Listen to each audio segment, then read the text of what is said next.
बिस्मिल्लाहिर्रहमानिर्रहीम। दोस्तों, हमेशा उम्मीद का दामन थामे रखना है। मेरा रब उम्मीद का नाम है।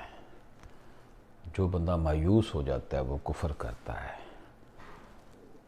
जब भी कोई काम करना हो उम्मीद का दामन थाम के रखें। यकीन जानिएगा कि इंशाअल्लाह नीयत नेक हो, काम भी दुरुस्त हो, किसी का साथ जुल्म ना हो, तो इंशाअल्लाह वो काम ज़रूर होता है।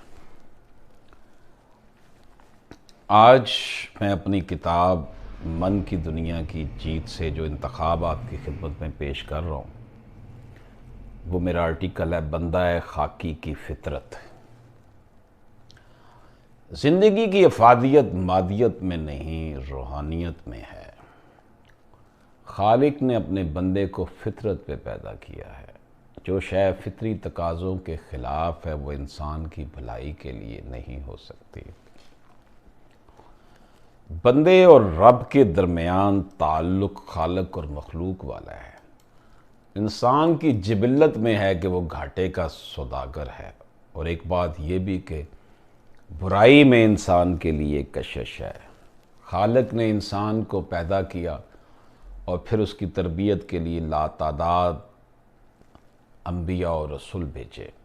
मकसद वाज़े था कि इंसान को अक्ल सलीम से नवाजा गया है और इसी वजह से इंसान को हैवानों पे बरतरी हासिल है।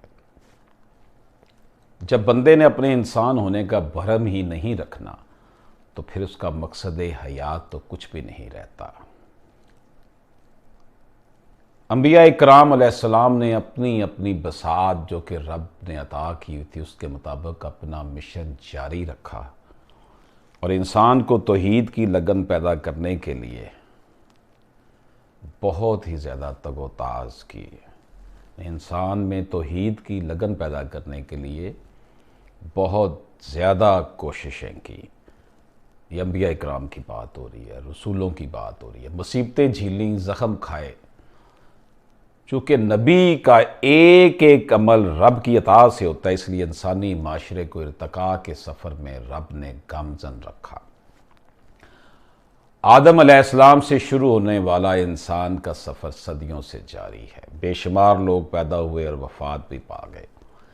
कई तहजीबों ने जन्म लिया और फिर ज़माने की गर्दाब तले मिट गई। हज़रत इब्राहीम अलैहिस्सलाम, हज़रत इस्माईल अलैहिस्सलाम ने तौहीद के परचम को खालिक की अता से थामे रखा। हज़रत मूसा अलैहिस्सलाम, हज़रत दाऊद अलैहिस्सलाम, हज़रत ईसा अलैहिस्सलाम समेत कमो पेश 1,24,000 पैगम्बर माबूस किए गए। पैगम्बर बनाने के लिए रब पाक का अपना ही तरीक़ाकार है। रब पाक का अपना ही तरीक़ाकार था। अब कोई और नबी नहीं आ सकता जिसके लिए सिर्फ अल्लाह पाक को ही पता था कि किस किस की नामजदगी होगी। अल्लाह पाक अपनी रबूबियत के रंग बंदे के ज़रिए दिखाता रहा। यूँ ये सिलसिला, ये कहानी नबी पाक सल्लल्लाहु अलैहि वसल्लम पर आकर मुकम्मल हो गई। ये कहानी नबी पाक सल्लल्लाहु अलैहि वसल्लम पर आकर ख़त्म हो गई, मुकम्मल हो गई। दावत दीन का सिलसिला इख्तिताम को पहुंचा। नबी पाक सल्लल्लाहु अलैहि वसल्लम को तमाम अंबिया इकराम का सरदार मुकर्रर फरमा दिया गया।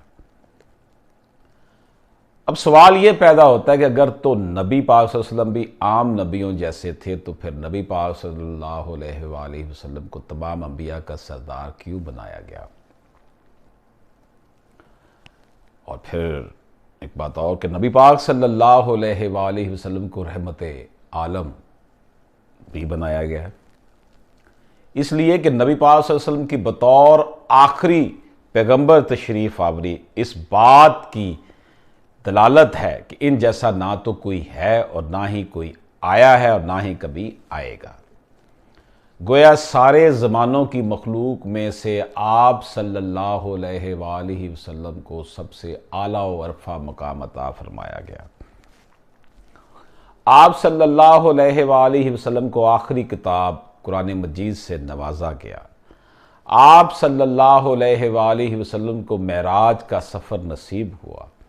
आप सल्लल्लाहु अलैहि वसल्लम ने बैतुल मुक़द्दस में तमाम अंबिया इकराम की इमामत फरमाई। 40 साल की उम्र मुबारक में आप सल्लल्लाहु अलैहि वसल्लम को नबूवत से नवाजा गया और फिर दुनिया ने देखा कि अरब के बद्दू पूरी दुनिया के महज़्ज़ब तरीन इंसान बन गए। सदियों तक एक दूसरे से लड़ने झगड़ने वाले आपस में भाई भाई बन गए। चश्मे आलम ने फिर यह भी देखा कि बिलाल हबशी रज़ी अल्लाह तआला अन्हु ग़ुलाम होने के बावजूद कैसा रुतबा पा गया। अवैस करनी रज़ी अल्लाह तआला अन्हु, सलमान फ़ारसी रज़ी अल्लाह तआला अन्हु जैसे खिदमत गुजारों को बुलंद तरीन मरातब से नवाजा गया।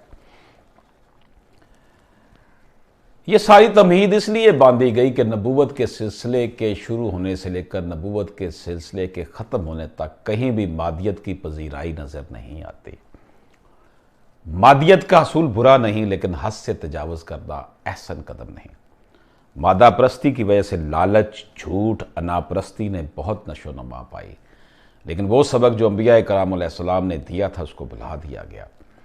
नतीजतन सच्चाई को थोड़ी जगह मिली, छोटी जगह मिली। इसका मतलब ये नहीं कि सच्चाई कमतर है, सच कमतर है, ऐसा नहीं है।